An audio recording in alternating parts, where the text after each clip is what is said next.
Tonight on 2020, the story behind the bombshell election that the whole world watched, and the man in the middle of it all.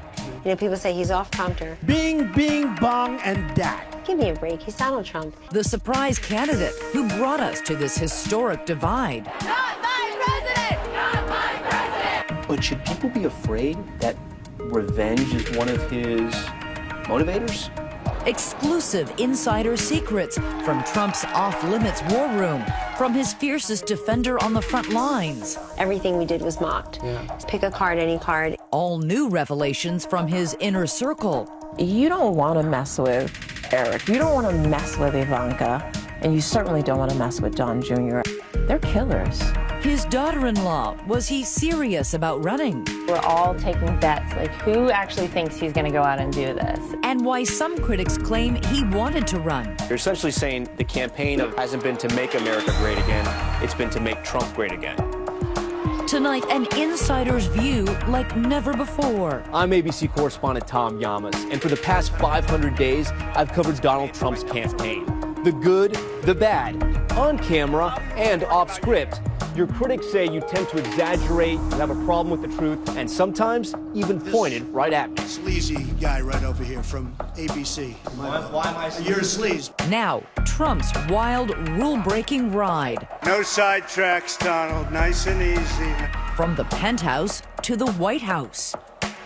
Donald Trump, the making of a president. Good evening. I'm Elizabeth Vargas. And I'm David Muir. Tonight, millions of Americans, of course, are still talking about it, election night in America, still feeling it.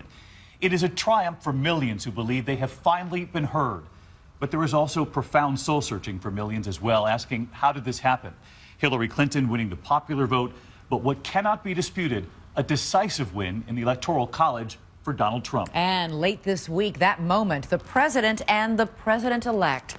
The first step on a long road toward healing.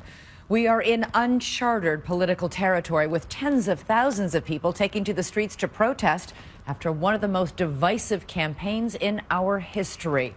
So, what drives this man and how will it shape his presidency? Here's Tom Llamas.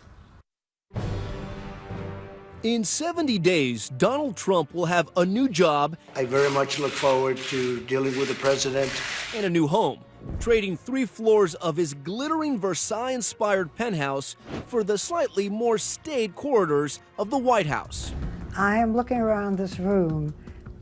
The White House might be a step down. The White House is the White House. It's just a spectacular place. And you know, it's something that represents something very special. Lara Trump is married to Donald's son, Eric. Will they totally redecorate the White House to look like Trump Tower? They have... They'll make things how they like them, comfortable, but very nice and well done and tasteful. They're not going to be knocking down any walls. So, how did he get there? We're going to get to work immediately for the American people. Even his close friends, like billionaire real estate tycoon Richard Lafrac, never saw it coming. Well, I'm not surprised. I'm astonished. I'm more than surprised. But he gets the ball down the field. He's going to put it in the end zone and score a touchdown. That's the way he is. I love this country. Thank you. Thank you very much. It's a story that begins about 15 miles away from his victory party 70 years ago in Jamaica Estates, a wealthy neighborhood in Queens, New York. You can't understand Donald without looking at his childhood. Donald J. Trump lived in this ornate home, the 4th of 5 children. He did not grow up as a middle-class kid. The family had chauffeurs. He was taken to school in a limousine. He never had to work regular jobs. He described his mother, Mary, a Scottish immigrant, as the perfect housewife. His father, Fred, was a millionaire real estate developer. The Trump patriarch has been described as a human machine, driven. His father was, he was a demanding guy, and he did very much push Donald, and Donald in some ways was the chosen son. That ambition was unmistakably prevalent in young Donald's DNA. Donald, I think, was more than a troublemaker. He was a profound brat. He has said that he punched his teachers when he didn't like what he was being told to do. In need of discipline, young Donald was shipped off to New York Military Academy. Once he came under the control of the staff at the school, he wanted to excel. He had to be first at everything, even if it was just to get first in line at the cafeteria. Just last year, Trump told ABC's Barbara Walters about his dreams at that time in his life. What was your fantasy when you were very young? To be a baseball player. I was a great baseball player. What position? First base, catcher, first base. But in those days, you got paid $2, right? And that's not for Donald Trump. I mean, no. But my other fantasy as I got older was to do movies. I wanted to be a movie maker. Do you think his father had any role in him not pursuing that career in show business? I think there was no way Donald wasn't inevitably going to become a real estate developer. He's still fascinated by stardom. I think that was one of the things that stood out for me the most was this cinematic sense he has of himself. He identifies strongly with Orson Welles and Citizen Kane. Until a few weeks ago, I had no hope of being elected. But at the end of the day, his father exerted a pretty inescapable pull on him to come back to the family business. He accompanied his father to sites all over New York's outer boroughs, where Fred Trump was building middle and low-income housing. And I started off making little deals in Brooklyn and Queens with my father, and they seemed to work out. And then with a loan from Dad, Donald Trump struck out on his own. I think the rules that Fred Trump taught his son Donald began with, you must be a winner. So this is a person who plays hard and wants to win, and if that means setting the rules himself, he'll set the rules himself and then try to get everyone else to play by them. Those rules would have devastating consequences for Donald's brother Fred Jr. He drank heavily and died of heart failure at the age of 43. I think Fred would have been very happy if he didn't have to compete. He had to compete because of the environment. He had to compete. And it ultimately ended up destroying him, and it was very sad, very sad. And ultimately, it was alcohol that just decimated him. And I'm glad I'm not a drinker. I mean, I've never had a drink in my life. Younger brother Robert, who worked for Donald later in life, learned what older brother Donald was like at an early age. Robert had a set of blocks, and I had a set of blocks, and I asked Robert if I could have his blocks, and I built a beautiful, tall block building, and then I said I like it so much that I glued it together, and then Robert couldn't have his block. So I don't know. Somehow that story is a story that a lot of people have asked me about. I don't know. What do you think it says? Well, it says, I think that just even at a young age, I wasn't so much different than I am now. I don't know. You had to get what you wanted, even if it was somebody else's blocks. Well, that's the old story, isn't it? Huh? Richard Lafrac has been friends with Donald Trump for nearly half a century.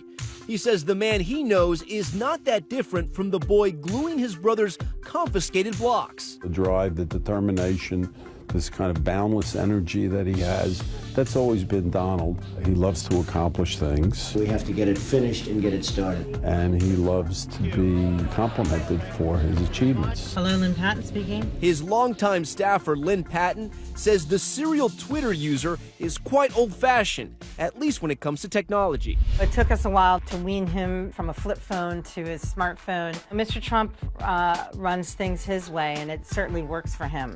So, you know, they say don't fix it if it ain't broke. There is no such thing as an email from Donald Trump. That does not exist. Never seen him with a computer. But he does take the time to write very nice handwritten notes. Donald never wants to curl up with a book. Donald likes activity, he likes people.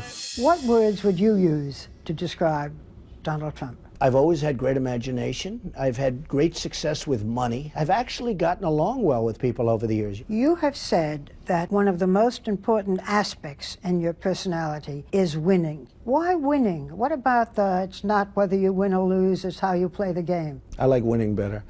Look, we have to win. Trump says another part of the formula for success is not revealing your weaknesses. What is your greatest fear?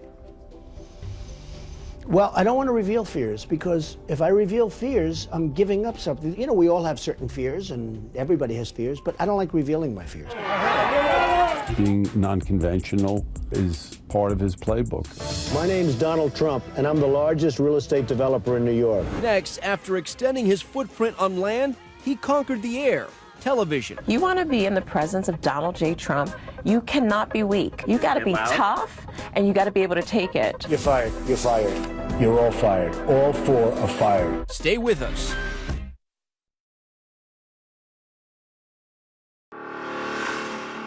Before he was president-elect, Donald Trump was the king of the Big Apple.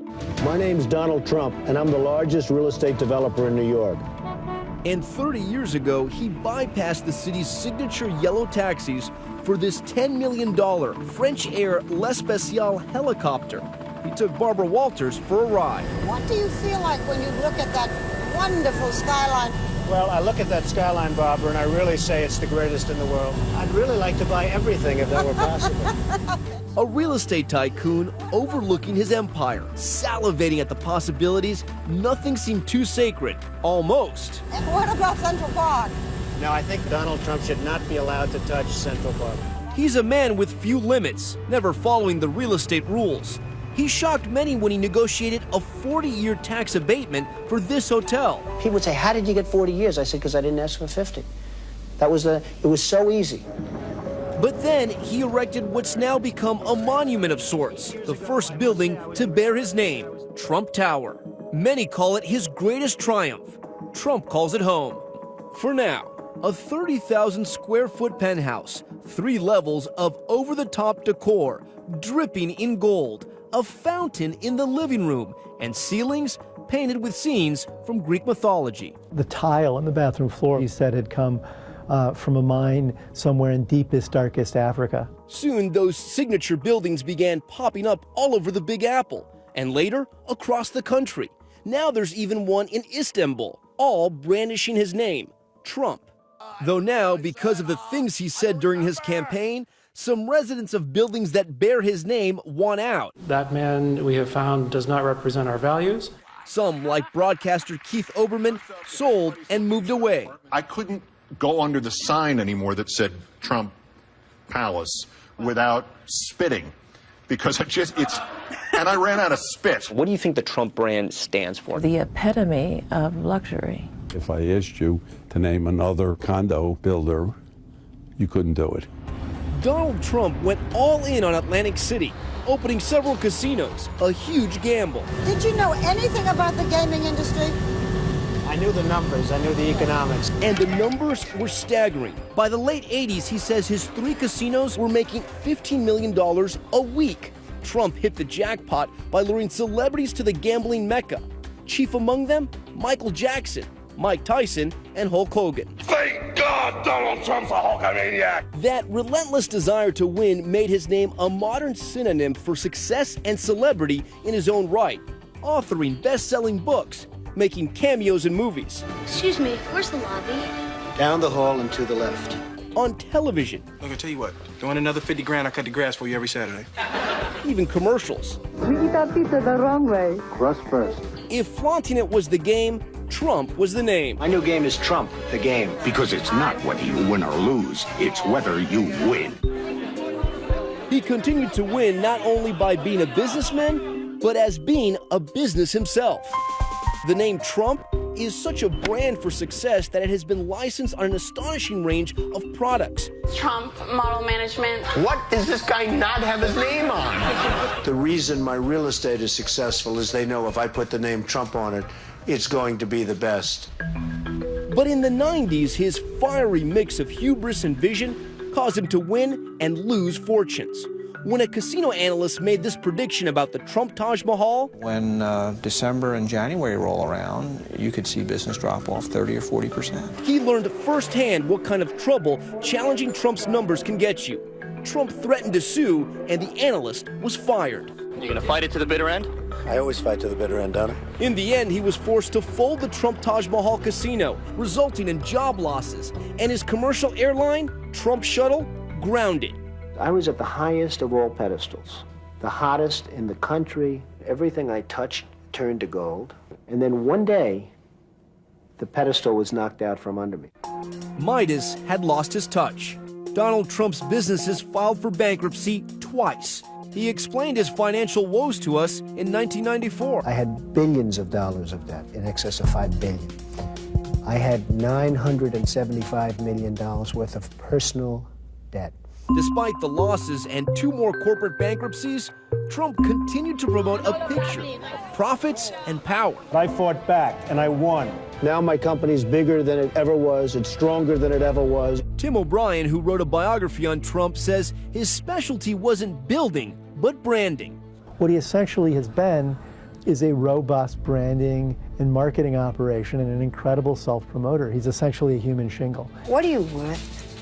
Well, that's always a question I hate to answer because it's like, who cares? I know, but I love to. I care. I really care. Forbes magazine says I'm worth a lot. Would I say that I'm worth $5 billion? $5 billion. I would say I'm worth more than $5 billion, but it's irrelevant. That year, Forbes estimated his worth at only $2.5 billion. But the actual number, the American public has no idea. Remember, he refused to release his tax returns. So you've got to ask yourself, why won't he release his tax returns? Maybe he's not as rich as he says he is. But back in 2004, Donald Trump took another risk, something few celebrities of his caliber had ever tried. A reality TV show about himself and the cutthroat business world, the search for his apprentice. I'm here to see Donald Trump. The risk paid huge dividends. 20 million people watched him grill young Trump wannabes in the boardroom every week. I didn't come here to make friends. Omarosa Manigault, now a senior advisor to the Donald Trump campaign, was a contestant on the show. What was your first impression the first time you saw him up close? So the first time Donald walked into the boardroom, he took one of those infamous Donald Trump breaths, like, hello, everybody. Okay, folks. You know? I literally almost laughed because it was like a caricature of the person. Then you realize that's the way he is. He goes, you, what's your story? He doesn't ease into it. He was just immediately. Yeah, don't waste time. And if you did or screwed up, you heard that infamous phrase. You're fired. When we come back, we go from the boardroom to the bedroom. Donald Trump's private life, the father, the husband, the playboy. Look this way, Lisa. Next.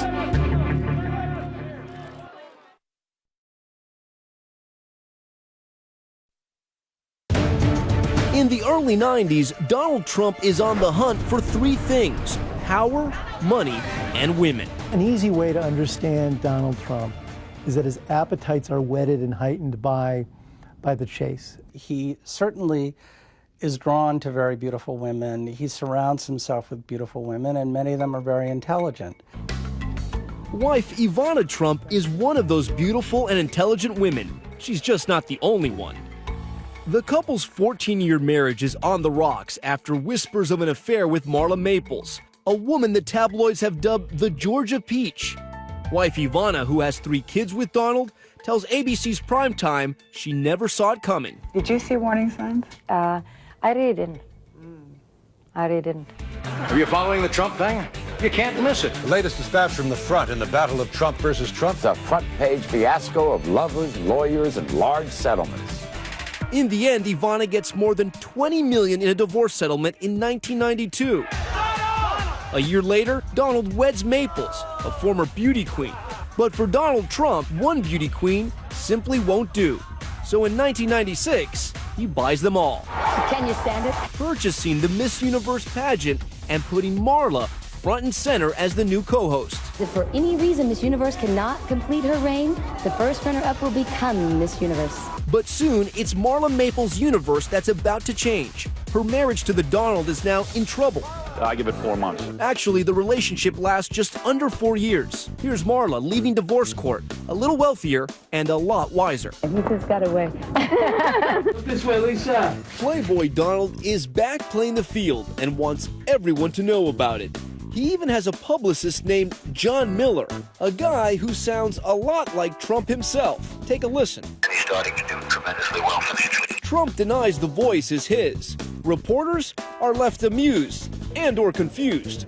But in the world of Trump, any news is good news. He's an incredible self-promoter and marketer. In 1998, Donald finally meets his match at a party in New York City.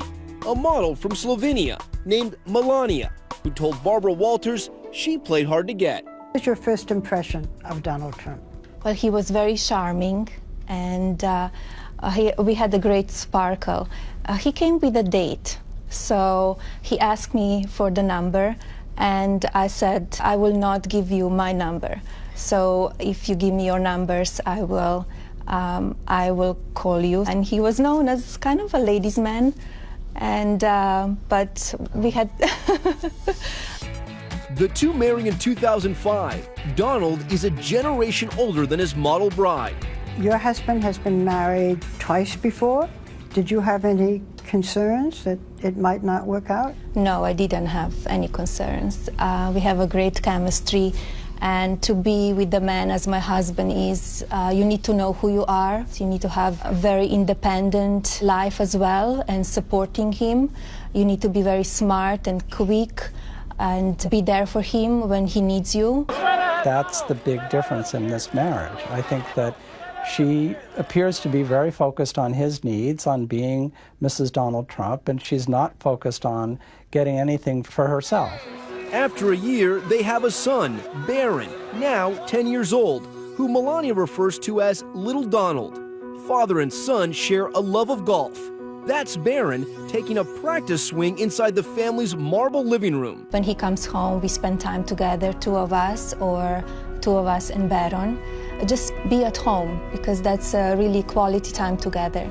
Quality time for Trump's older kids, Donald Jr., Ivanka, Eric, and Tiffany, was not always at home. Your father has said that he was not, I'm using his words, very present when you were growing up. I would challenge him on that, because he was very available to us and accessible to us. If we called, he took the phone. I mean, from when we were 6 years old, I'd call, he'd be negotiating with the CEO of a major bank or whatever it may be, and he would make them wait. He'd take the call from us. Our times together were learning, playing in his office. He would always sneak me down to get a candy bar, in the lobby. Does it take time for him to kind of mold into that role, or is it just different? He's more old-fashioned? How would you describe it? Instead of going out in the backyard and throwing around a football with them, they would come down to his office and be playing with Legos and, toys there in his office while he's doing business deals. He found a way that was true to him to connect with us that maybe is a little less traditional. His work is his passion, and he found a way to share it with us. They say their father also taught them to respect the value of a dollar. To say we weren't spoiled would be laughable, but we were spoiled with great education, great experiences, but we weren't the kids showing up to college with, a Ferrari. We always had to sort of earn whatever it is that we wanted. And it seems the Donald Trump work ethic is genetic. I think we all have a very competitive spirit, and I think that can be harnessed in one of two ways. To our detriment, meaning that we're competitive in spite of ourselves, or for the positive, which means we push each other. Ivanka is perhaps the most well-known of the group, and quite possibly Daddy's favorite. You better do a good job or you're fired. Who is his favorite? I'm going with Ivanka. I'm going with Ivanka. Today, 3 Trump children work as executive vice presidents at the family business, trying to keep pace with their dad. Sometimes I'll tell him, you have to, slow down, but it's the only speed he knows. And I kind of love that about him. Tiffany, Trump's daughter by his second wife, Marla Maples, recently graduated from her father's alma mater, the University of Pennsylvania. I think that it's all I know. I'm so happy to be Tiffany Trump. I'm so happy to be, in the family I'm in with my siblings and my father and my mother. Trump's 8 grandchildren are also being groomed for the family business. Look at this, huh? What a troop. What is your father like as a grandfather? He's been great. Everyone having a good time? I can see my kids just running up to him and giving a hug. They just respect him a lot. Those grandchildren have an unlikely uncle in 10-year-old Barron. The boss right here. Look at him with all Who's these. that? How did you keep all these kids in line, Barron? We joke, you have to really respect your uncle, even though there's a 1-year difference. So that drives my kids crazy. Bye, Grandpa. Bye, Love you. everybody. Bye. But will this family become the first family? How a simple joke may have pushed Donald Trump towards the presidency. And we were all taking bets, like who actually thinks he's going to go out and do this? When we return.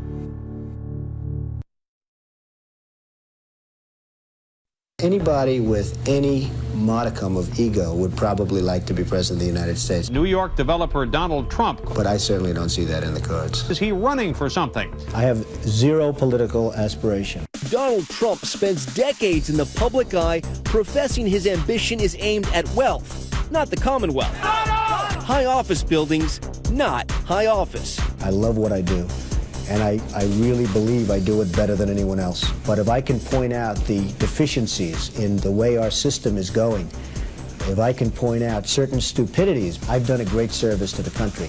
That service included perpetuating a false race-baiting conspiracy theory that the nation's first black president wasn't born in America and therefore not entitled to hold office. If he wasn't born in this country, which is a real possibility, then he has pulled one of the great cons in the history of politics. Which in turn triggers what some say is the Trump U-turn from Park Avenue to Pennsylvania Avenue and a path to the White House. It comes 5 years ago. I was invited by a lot of people. Citizen Trump, birther and billionaire, sitting in the audience of the White House Correspondents' Dinner. Donald Trump is here tonight. The future president-elect is just a punchline. No one is prouder to put this birth certificate matter to rest than the Donald. And that's because he can finally get back to focusing on the issues that matter. Like, did we fake the moon landing? He wasn't laughing. No, I mean, he was like a couple tables over from me, and I kept looking to check, and he didn't crack a smile. Do you think that he was so thin-skinned he could be motivated to seek the highest office in this country just because he was the butt of a bunch of jokes? Absolutely. I think he's also so unaware of his own limitations as a person that he didn't find the prospect of doing that daunting. What's your greatest weakness? Well, I don't love criticism. I don't love unfair criticism. He certainly would bring some change to the White Did House. that moment of public ridicule ignite an age-old instinct for personal payback? No. Trump told Barbara Walters it wasn't personal. It was strictly business. You look at what's going on with our trade deals, which are so horrendous and so one-sided. You look at what's going on with jobs. It begins with this moment, June 16th, 2015, a showman's grand entrance, descending as if from the clouds down the escalator at Trump Tower in New York. And we were all taking bets, like who actually thinks he's going to go out and do this? Daughter Ivanka launching a campaign that was to become very much a family affair. Today, I have the honor of introducing a man who needs no introduction. I am officially running for President of the United States. Trump's daughter-in-law, Lara. There were so many people, especially at the beginning of his campaign, that didn't take him seriously. Didn't think he had a shot to win, but that didn't stop him.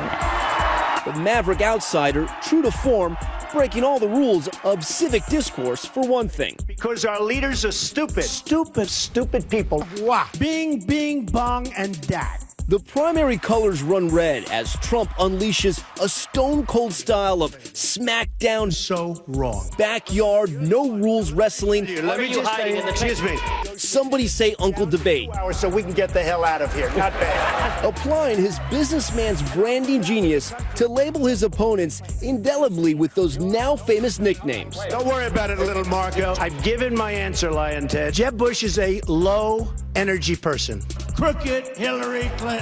Bad-mouthing politicians was one thing, but Trump has that one step beyond quality that led him to badmouth entire swaths of the population as well. When Mexico sends its people, they're bringing drugs, they're bringing crime, they're rapists. Donald J. Trump is calling for a total and complete shutdown of Muslims entering the United States until our country's representatives can figure out what the hell is going on. I don't know what I said. I don't remember. Omarosa Manigault is a senior advisor who worked on African-American outreach during the campaign. Has being so close to Donald Trump affected any of your personal relationships with friends or family? There are people who stopped talking to me, and I will never forget the people who turned their backs on me when all I was trying to do was help the black community. It's been so incredibly hard. Has your father ever said anything on the campaign trail that made you cringe? Truthfully, no. He's not a big believer in PC culture where every statement you make you have to vet very carefully through thousands of people. He speaks in a way that the average person can understand. I think that's refreshing for everyone. The billionaire in his tailored suits and private aircraft resonating with the working class. You know, he's not a snob, Donald. Even though he's a successful, super wealthy guy, he's more of a man of the people than most people think. This picture, tweeted out by Trump himself, says it all. On his plane and enjoying a bucket of KFC chicken. Although he's extremely wealthy, he likes very simple things. This entire campaign, I've had more fast food than I've ever consumed in my entire life. Now, my friends. While the Clinton campaign tested 85 different slogans, Trump's was a crystal clear distillation of both anger and aspiration. What I want to do is make America great again. Very simple. As the campaign wore on, it became clear that Trump's renegade style wasn't just an act, it was a strategy. Lack of political experience? That's a plus, not a minus. And politicians, they're all talk, they're no action. 30-second ads? Who needs them when you can use Twitter? Good press? Fine.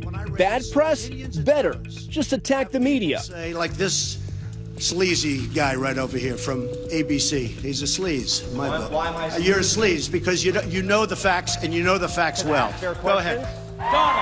Primary season becomes a traveling circus for Trump and a death march for his rivals. Tonight, Donald Trump, the only Republican left standing. When we come back, a coronation in Cleveland. But the Trump campaign is about to get hit by a bus.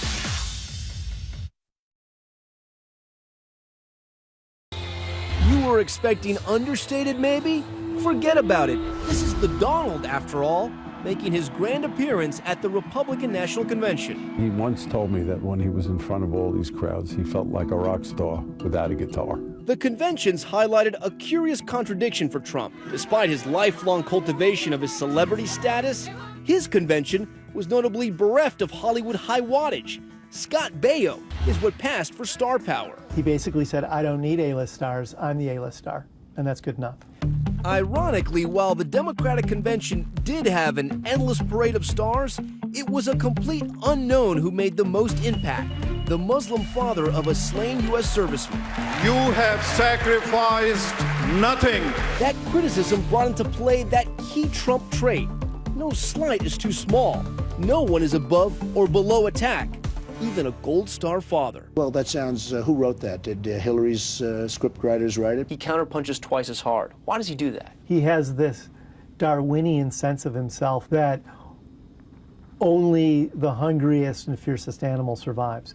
On the eve of the first presidential debate, Trump was bucking orthodoxy again. Compared to the days Clinton spent studying and practicing, he preferred to spend much of his time on the campaign trail, where he had often been bombastic. I'd like to punch him in the face, I'll tell you. Listen, he ran a completely unconventional campaign. He didn't follow any of the norms. He did it his way. The improvisational style, with its pluses and perils, on full display at the first presidential debate. For the first 30 minutes, Trump is on his best behavior, sticking to his talking points. We have to renegotiate our trade deals. But as Hillary's constant barbs sink in... So a man who can be provoked by a tweet should not have his fingers anywhere near the nuclear codes. Trump reverts to form before our very eyes. Donald supported the invasion of Iraq. Wrong. That is absolutely wrong. Then came the huge October surprise, the Access Hollywood footage of Trump with correspondent Billy Bush. Grab him by the I can do anything. Trump's seemingly cavalier attitude about forcing himself on women ignited a firestorm of outrage. Less than a week later, there are new accusations. A campaign under siege. A new allegation of sexual misconduct against Donald Trump. The man whose children laud him as a family man, suddenly under the microscope for allegations of sexual misconduct. It wasn't the father-in-law that I knew, it wasn't the man that I knew. And once again, the winner take all. Trump hangs tough, even while fellow Republicans are calling for him to quit. So you just have to hunker down and focus and know that what you're doing is you're doing right by the people. A scandal that might derail any other campaign instead prompts Trump to charge forward. Every woman lied. Total fabrication. All of these liars will be sued after the election is over. I never, ever quit. I never give up. And in one way, that can be a little aggravating to people. In another way, I think it's a good trait. But despite Trump's my way or the highway reputation, there are signs during his campaign that he is willing to adapt and change. I was actually pleasantly surprised by how many times he did ask me for my opinion, how many times he asks his other senior staff for their opinion. Trump's advisors fight to keep him on message, reportedly preventing him from tweeting, and finally making sure he stays disciplined at his campaign rallies. Just listen to what sounds like an inner monologue. We've got to be nice and cool, nice and cool. No sidetracks, Donald. Nice and easy, nice.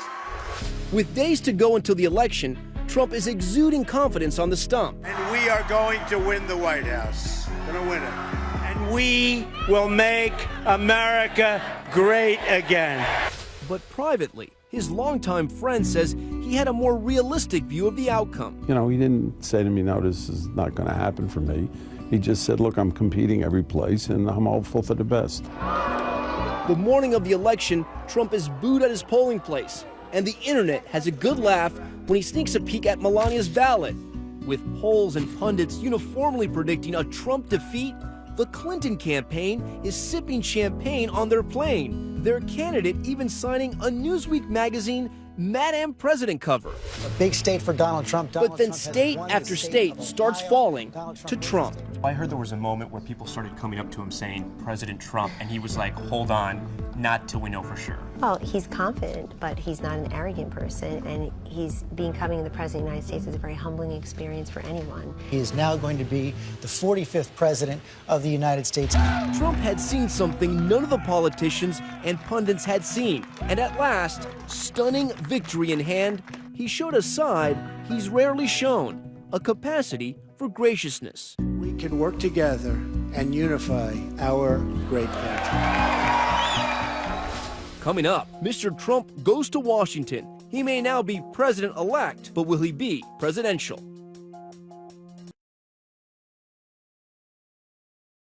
This is one of the most beautiful buildings in New York City, if not the world. Kellyanne Conway, just today, showing me the balcony at Trump Tower.